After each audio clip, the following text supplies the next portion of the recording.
Hi guys, in this next series of videos we're going to look at how to write an introduction.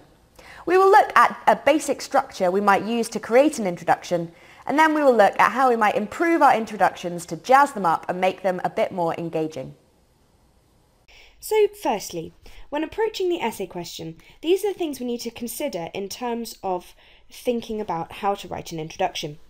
We need to firstly take an angle on the question, i.e. create an argument. And this is to if you've got a question with a statement included in it, that's where you decide whether your essay is going to ultimately agree or disagree with the statement. If you haven't got a statement in your question, then you can take an angle, you can decide what argument you want to present. So there's a bit more flexibility there if you don't have a statement to talk about in relation to the question. And then we have to think about what text might fit this question. This is not always the case. Sometimes it will ask you, for example, about two specific texts. But it's important to consider this if you haven't been given specific texts. It's then really important to acknowledge the challenges in answering the question. If you make the examiner aware of the nuances and the difficulties in coming to a conclusion or answering the question, then it really shows off your skills of analysis. And so if you acknowledge this in the introduction, that there are nuances to your argument, then this is a really good thing. We then have to think about why our argument might be important. Why is it relevant to the theme that we're talking about? Or perhaps why is it relevant to society in the time or today?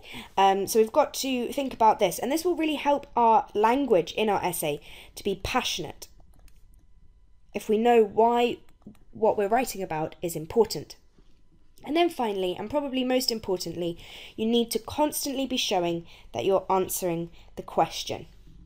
And this is really important so that the examiner knows that you're really focused on what you're doing. So it really shows off your focus and also really helps to make your argument well structured. So the question that we're going to be looking at is this. It is said the expression of grief has become stifled in contemporary life.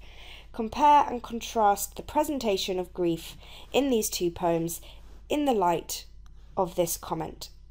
And so the most important elements of this question here is the element of comparing and contrasting. So we need to really use our skills of comparison. Hey guys, to continue watching this video and unlock hundreds of other super concise and exam board specific A-level English literature videos, just click the button. Join me today and together let's make A-level English literature a walk in the park.